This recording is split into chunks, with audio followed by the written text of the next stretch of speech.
Welcome back to the Inner Compass with Kishore, a space for reflection, not for fixing, advising, or proving anything. In this podcast, we explore inner habits that quietly shape our leadership, our relationship, and the way we experience ourselves. I am Kishore Kumar Thakur, leadership and life coach. In this series, we are exploring a subtle habit identified by Marshall Goldsmith in his book, What Got You Here Won't Get You There, the habit of winning too much. In the first episode, we named the habit. In the second, we saw how it shows up at work. And today, we turn towards something more intimate, our relationships.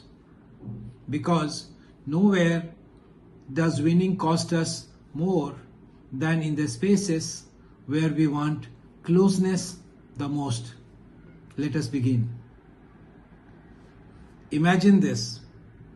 You are in a conversation with someone you care about, a partner, a family member, a close friend. There is disagreement. You listen, but only long enough to respond. You explain your point clearly, logically, calmly. You remember details. You reference facts. You stay composed, and slowly you realize you are winning. The other person becomes quiet. The tone changes. The energy drops.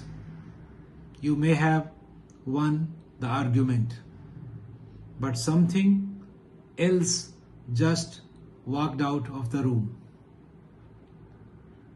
In relationships, winning too much rarely looks aggressive. It looks reasonable. It sounds like, that's not what happened. You are taking it too personally. Logically, this doesn't make sense. I didn't mean it that way.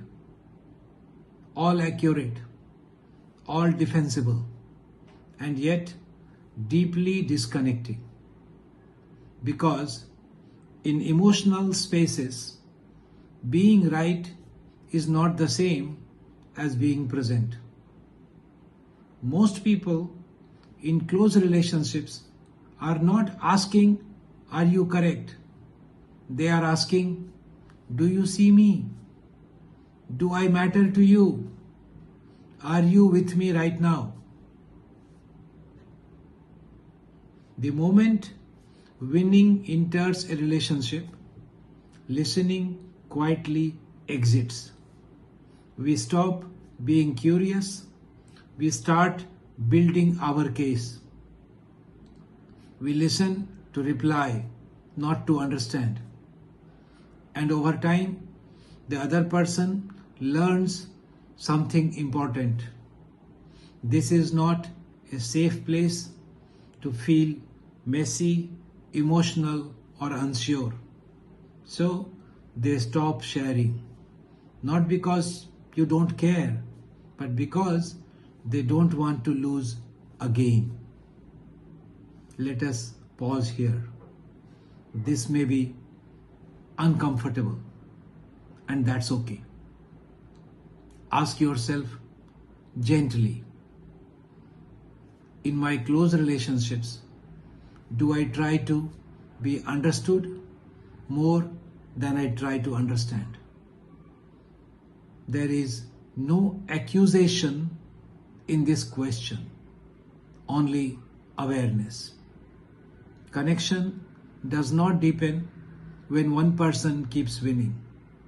It deepens when someone chooses to soften.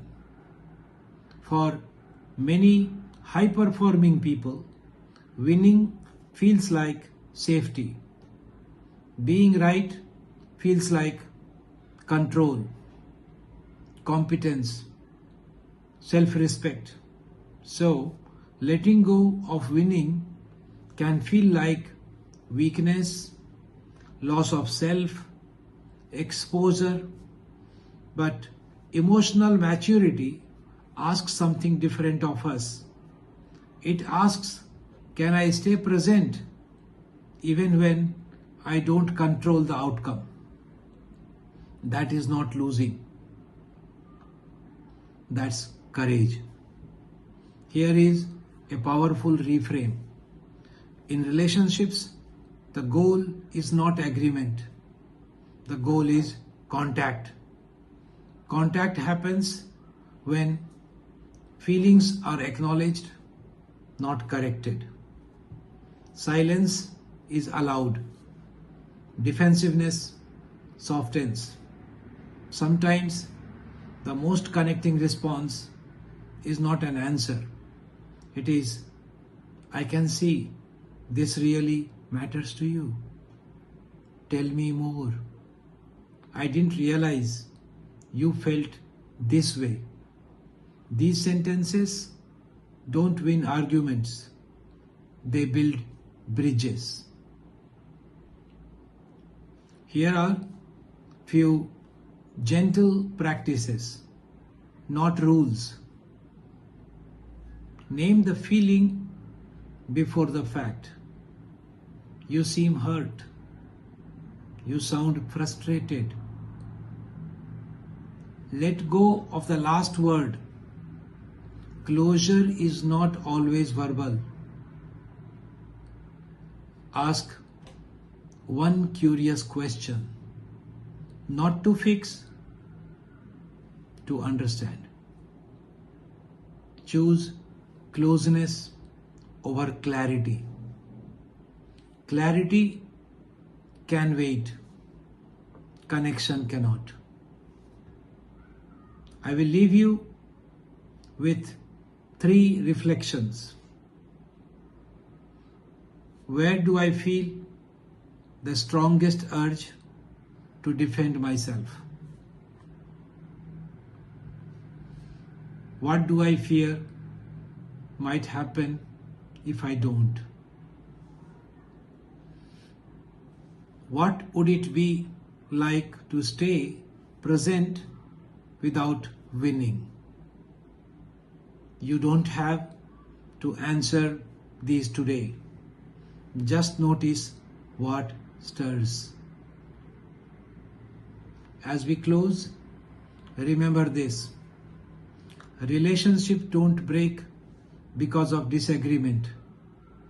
They weaken because someone always has to be right. Winning may feel satisfying in the moment, but connection is what sustains us over time. In the next episode, we will turn inward and explore why letting go of winning feels so difficult, especially for capable, high-achieving people. If this episode touched something tender in you, be gentle with yourself. Awareness is not failure. It is growth in motion.